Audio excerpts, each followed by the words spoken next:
Good morning, class 4. How are you all? I hope you all are well. This is your grammar class, and in today's class we are going to do the exercise of chapter number 4. Open chapter number 4.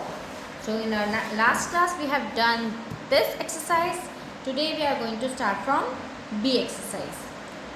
Let's start. Use these helping verbs in the box to complete these sentences. One helping verb can be used more than once. So what you have to do, you have to put these helping verbs in their proper place. ठीक है, अपनी proper place में आपको ये helping verb रखने हैं. Is means होता है, are means है, has अगर आपके पास कोई एक चीज़ है तब हम has यूज़ करते हैं. Was जो हो चुका है और सिंगुलर है तब हम क्या यूज़ करेंगे, was. वर्ड जो हो चुका है और प्लूरल में है तब हम वर यूज़ करते हैं. एंड विल हम तब यूज़ करते हैं जब फ्यूचर की बात होती है. Okay, so let's start from the first one. She dash sitting at her desk. Here this she is singular. क्या है ये, सिंगुलर है, तो सिंगुलर के साथ हमारा जो हेल्पिंग वर्ब लगता है वो लगता है is. Okay, now the second one. My mother dash gone to meet her friend. My mother dash gone यानी जा चुकी हैं. ठीक है, वो जा चुकी हैं. My mother is gone to meet her friend. मेरी मम्मी अपनी फ्रेंड से मिलने जा चुकी है लग रहा है लास्ट में. ठीक है, तो इज आएगा. Suman dash travelling by car. Suman again singular है.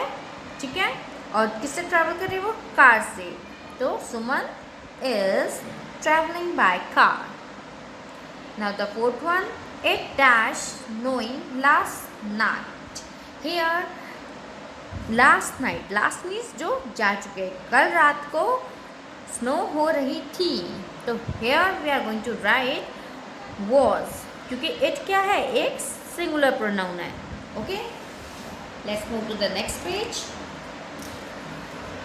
Page number 10.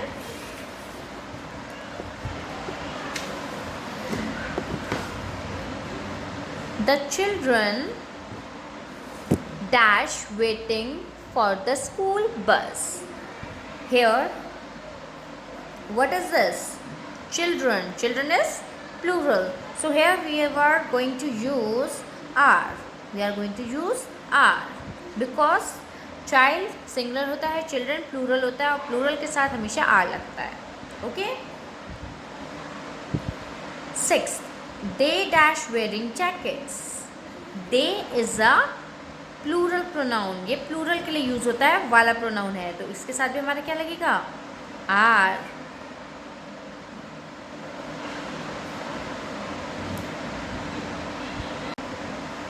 Now the seventh one. Diya dash light the lamp.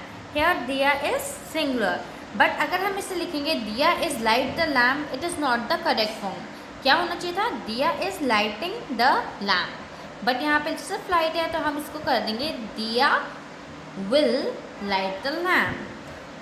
ये फ्यूचर टेंस में चले जाएगा हमारा. ठीक है, Diya will light the lamp. 8th one is a guard dash standing at the door.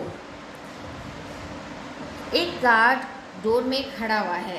So here a guard, are लग गया है तो इसका मतलब ये सिंगुलर है, तो यहाँ पे भी हमारा इज आएगा. 9th. She dash hurt her hand. उसने अपने हाथ हर्ट कर लिए हैं. ठीक है, तो यहाँ क्या आएगा, she has hurt her hand. 10th. We dash enjoy the school trip. We will enjoy the school trip. अगर हम यहाँ इज या आर लगाते तो enjoying होना चाहिए था, बट ये enjoying नहीं है, enjoy है, तो we will use will.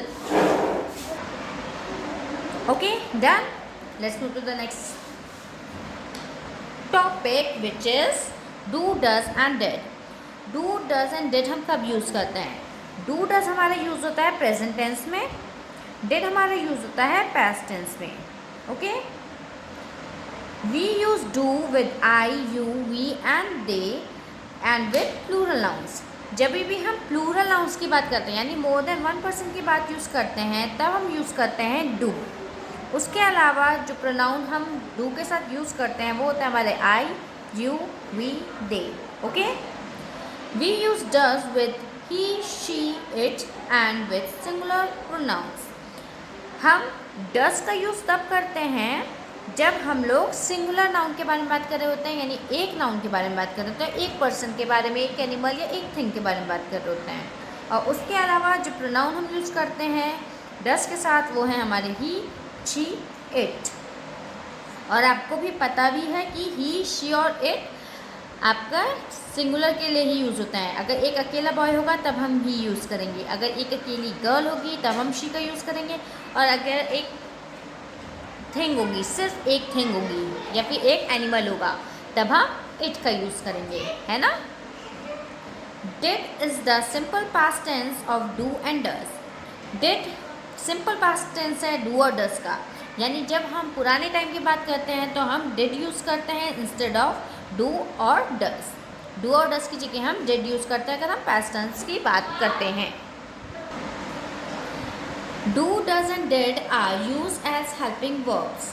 Do, does और डिड आपके हेल्पिंग वर्ब की तरह यूज़ होते हैं, जैसे आपके is, am, are, has, have use होते थे ना, वैसे ही डू, डज और डिड भी आपके हेल्पिंग वर्ब्स की तरह वर्क करते हैं।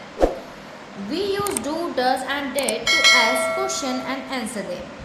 हम डू, डज और डिड का तब यूज़ करते हैं जब हम कोई क्वेश्चन पूछ रहे हों और या उसका आंसर कर रहे हैं। Okay, for example, does he enjoy music, क्या उसे म्यूजिक पसंद है? Yes, he does. Do you know swimming, क्या तुम्हें स्विमिंग आती है? येस आई डू, हाँ मुझे आती है। Did it rain yesterday? No it did not. So here did is your helping verb. Okay, यहाँ पे डज में हमने किसकी बात की थी? एक सिंगल पर्सन की बात कर रहे हैं हम, ठीक है।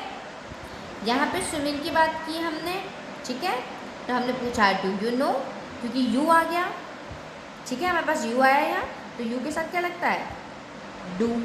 यहाँ पे ही था, ही के साथ क्या लगता है? डज। और डिड इट रन येस्टरडे आ गया, येस्टरडे मीन्स जो टाइम जा चुका है, पास्ट टेंस की बात हो रही है, तब हम यूज़ करते हैं डिड का। Okay, so today we are going to do till here. Read these interrogative sentences at home. This is your homework. I am not giving you any exercise क्योंकि अभी हमें थोड़ी प्रैक्टिस करनी पड़ेगी to excel it, ठीक है। इसलिए ma'am exercise नहीं दे रही आपको सिर्फ ये जो sentences हैं उन्हें read करना है। Okay, so with this the class end here. I will see you the next time. Till then, stay home, stay safe.